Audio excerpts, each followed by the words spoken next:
दोस्तों नमस्कार। एक बार फिर विनय गोयल आपके सामने राजनीतिक जगत की कुछ खास लोगों के बारे में बातचीत करने जा रहा हूँ। आपने बीजेपी के एमपी निशिकांत दुबे का नाम तो सुना होगा। 4 बार के सांसद हैं और झारखंड के गोड्डा क्षेत्र से ये सांसद चौथी बार बने हैं।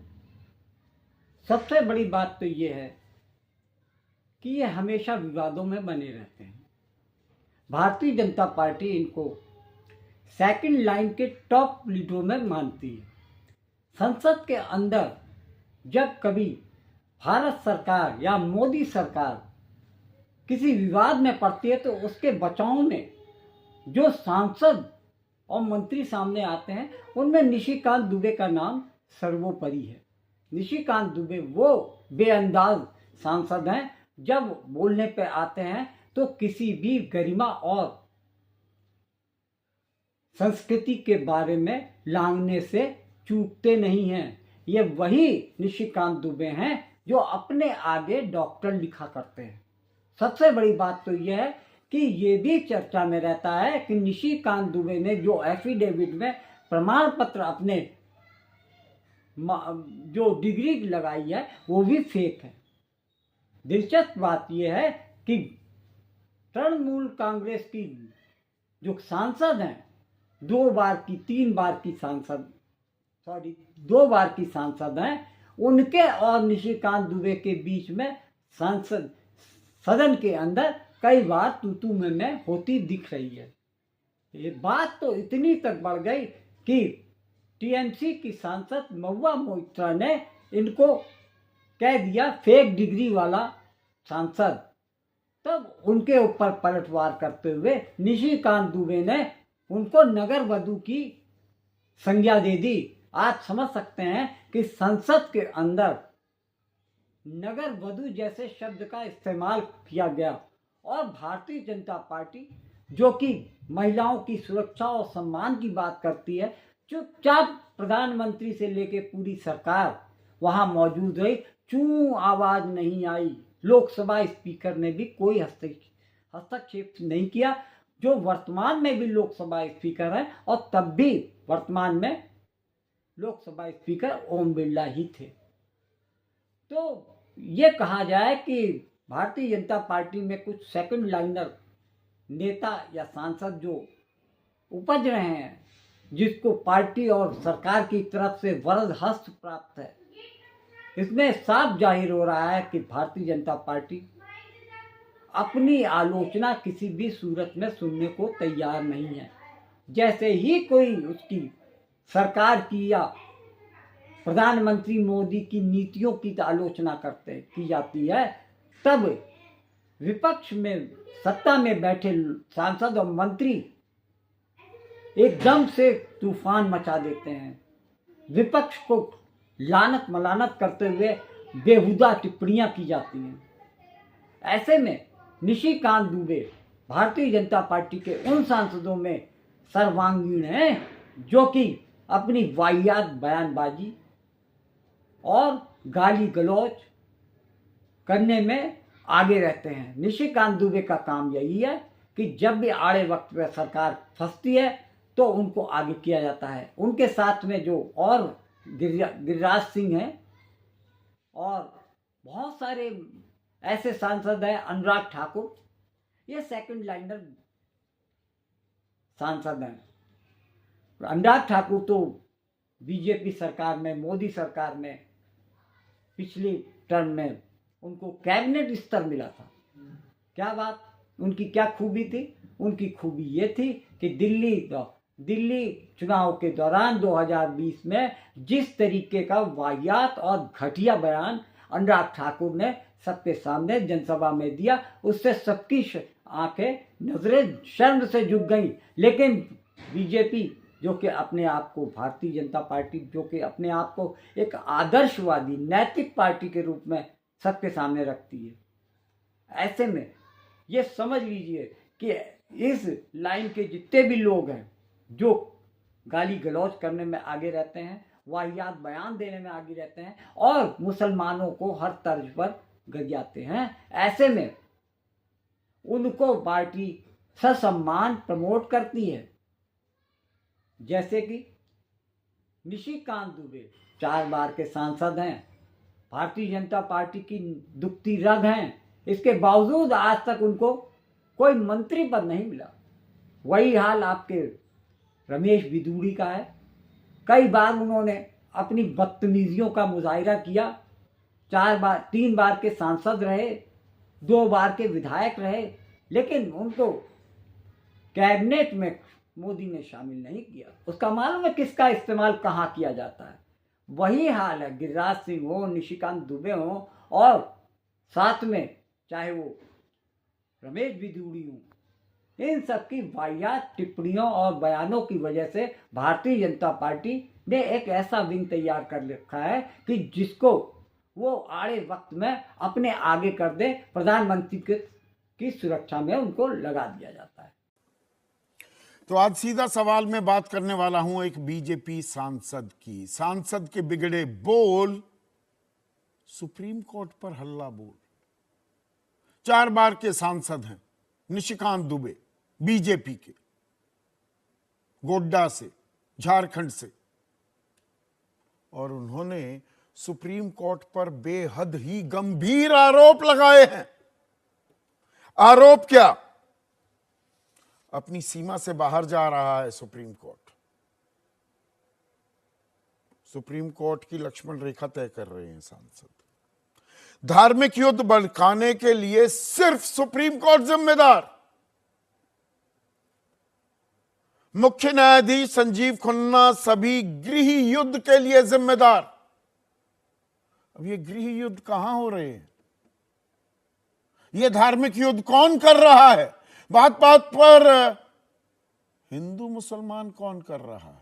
मुर्शिद, जो अनुच्छेद 142 है, ये तो परमाणु मिसाइल है। सुप्रीम कोर्ट को हद में रहने की वो नसीहत देते दिखाई दिए। अब अनुच्छेद 142 जो है वो कंप्लीट जस्टिस, पूर्ण इंसाफ, न्याय की बिना पर सुप्रीम कोर्ट किसी भी मामले पर कोई भी कानून बना सकता है। अब निशिकांत दुबे कह रहे हैं कि कानून बनाने का हक तो संसद का है, तो संसद विधानसभाओं को बंद कर दो। अब यहां आता है हमारा लोकतंत्र, हमारे प्रजातंत्र, जमहूरियत का ढांचा। वो 4 खंभों की बात है, मैं जिस खंबे का हिस्सा मैं भी हूं, मीडिया उसको अभी साइड में कर देते हैं। पर 3 जो अहम खंबे हैं, कार्यपालिका, विधायिका और न्यायपालिका, इनके अधिकार, इनकी सीमाएं तय हैं। ये system of checks and balances है कि कोई एक खंबा, एक ब्रांच सरकार का निरंकुश ना हो जाए तो दूसरा उसे रोक सके। कानून संसद बनाती है, लागू करती है सरकार। And is it good in law और बैड इन लॉ? संविधान की या स्पेशल मेजॉरिटी से अगर कोई कानून बना है, हमारे संविधान के बेसिक स्ट्रक्चर, मूल भावना के खिलाफ तो कुछ नहीं बनाया जा रहा है। तो ये थोड़ा है कि नंबर मिल गए तो आप कुछ भी कर दो। उन्होंने कहा था कि अदालतें फूलों की तरह नाजुक नहीं हैं जो ऐसे हास्यास्पद बयानों के सामने मुरझा जाएं। ये पार्लियामेंट भी जो है वो फूल नहीं है। हमने कानून बनाया है, उस कानून की व्याख्या करना आपका काम है। यदि कर सकते हैं तो बढ़िया है, नहीं तो संविधान जो है उसकी इजाजत देता है, और जितना संविधान में छूट है उतना हम बोलते रहेंगे। जितने भी लोग थे जो पार्लियामेंट्री में, जयराम रमेश ने कहा कि ये जानबूझकर निशिकांत दुबे सुप्रीम कोर्ट को निशाना बना रहे हैं, सुप्रीम कोर्ट पर सरकार प्रेशर बनाना चाहती है। 100 चूहे खा के बिल्ली चले हज को। पूरे के पूरे हाईकोर्ट के जजमेंट के आधार पर इमरजेंसी लागू हो गई। रजत जी, आप भी जेल गए हैं 75 से 77 तक। स्वर्ण सिंह की कमेटी की रिपोर्ट बनाकर आधा से ज्यादा संविधान का सारा आर्टिकल खत्म कर दिया, राष्ट्रपति के अधिकार को खत्म कर दिया। 16 जज को बाईपास करके चंद्रचूड़ को जो है चीफ जस्टिस बना दिया। जस्टिस एचआर खन्ना का इस्तीफा हो गया। ये इस कांग्रेस से जो है मुझे सर्टिफिकेट की आवश्यकता है। न्यायपालिका पर हमारी पार्टी को भरोसा है और न्यायपालिका जो कहती है हम उसको करते हैं। कांग्रेस का बात जो है मैं न सुनता हूं, न जनता को सुनना चाहिए।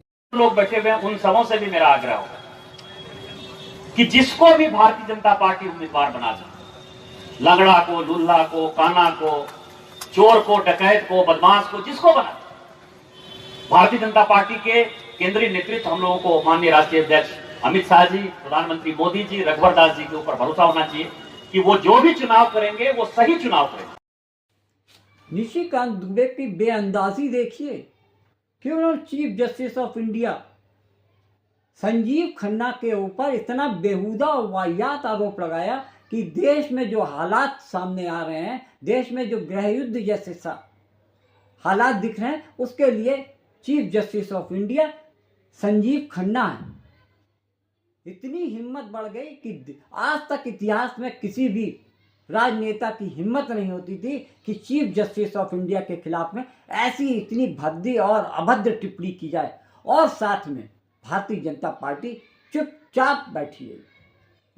उसने इस टिप्पणी पे कोई भी अपनी बात रखने से इनकार कर दिया, और निशिकांत दुबे बड़े शान से लोगों के बीच में जाकर इस टिप्पणी को दोहराते रहे। ये पहला मौका नहीं है कि निशिकांत दुबे किस तरीके से अपनी वाहियात और बेहूदी टिप्पणियों की वजह से चर्चा में बने रहते हैं।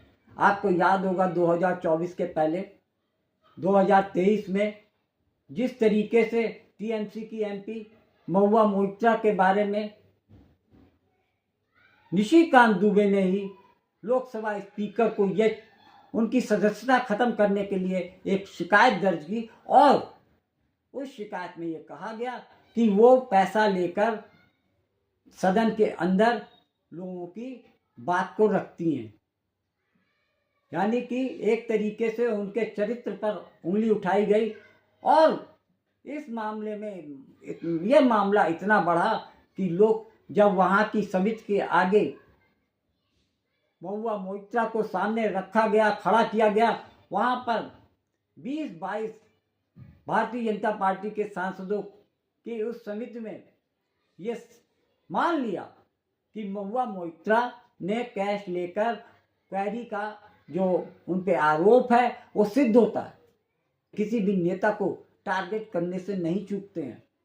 समझ लीजिए कि किस तरीके से ताना बाना बुना जाता है कि किसी विपक्ष के नेता के खिलाफ में सब एकजुट होकर ऐसे हालात पैदा कर देते हैं जिनसे कि विपक्षी दल के नेता के हौसले टूट जाएं और उनकी सदस्यता खत्म हो जाए। आपको याद होगा कि जब राहुल गांधी के बारे में मोदी सरनेम को लेकर मानहानि का मुकदमा चल रहा था, तो गुजरात के एक भारतीय जनता पार्टी के नेता ने, पूर्णेश मोदी ने, राहुल गांधी के खिलाफ एक मानहानि का मुकदमा किया, और 2024 के पहले, ठीक पहले उस मामले की सुनवाई शुरू की गई, और राहुल गांधी को टारगेट करते हुए जिला अदालत ने राहुल गांधी को उस मामले में 2 साल की सजा मुकर्रर कर दी। आप जान सकते हैं, समझ सकते हैं, एमपी एमएलए को किसी भी जनप्रतिनिधि के खिलाफ मामला होता है और उसको सजा 2 साल की होती है तो उसकी सदस्यता चली जाती है। ये टारगेट किया गया कि राहुल गांधी की सदस्यता को किसी तरीके से खत्म किया जाए। दिलचस्प बात यह है कि सेशन कोर्ट, जिला कोर्ट के बाद जब मामला हाई कोर्ट में पहुंचता है, वहां भी राहुल गांधी को राहत नहीं मिलती है, उनकी सजा को 2 साल ही माना जाता है। तब ऐसे में जाकर सुप्रीम कोर्ट की तरफ से राहुल गांधी की सदस्यता को बचाया गया। ये फर्जी डिग्री वाले निशिकांत दुबे जैसे लोगों के लिए राजनीति कोई प्रिंसिपल की, कोई विचारधारा की, कोई सिद्धांतों की लड़ाई नहीं है। ये विशुद्ध दलाली का सबसे सीधा सरल और अच्छा रास्ता है और इसीलिए अंट शंट बककर ये सुर्खियों में बने रहना चाहते हैं। कुछ उल्टा सीधा कहकर, एक समुदाय विशेष के खिलाफ जहर उगलकर, विपक्ष के खिलाफ घटिया बयानबाजी करके ही अपनी उपयोगिता सिद्ध करते हैं और अपनी जो वफादारी है पार्टी के लिए वो साबित करने में लगे रहते हैं। इनका इस्तेमाल वैसे बीजेपी भी बखूबी करती है अपनी ओछी कंदी राजनीति के लिए।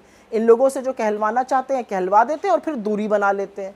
पर यह पैंतरा बड़ा पुराना हो गया है। अगर वाकई में दूरी बनाना चाहते हैं तो शो कॉज नोटिस इशू करिए, निकाल बाहर करिए एक ऐसे आदमी को जो सदन में महिला सांसद को अपशब्द कहे, जो गरीबों के लिए कहे कि फ्री फंड का अनाज खाते हैं, जो चुनाव आयुक्त और इस देश के सर्वोच्च न्यायाधीश के लिए इतनी घृणित भाषा बोलता हो। उसकी बीजेपी को क्या जरूरत है?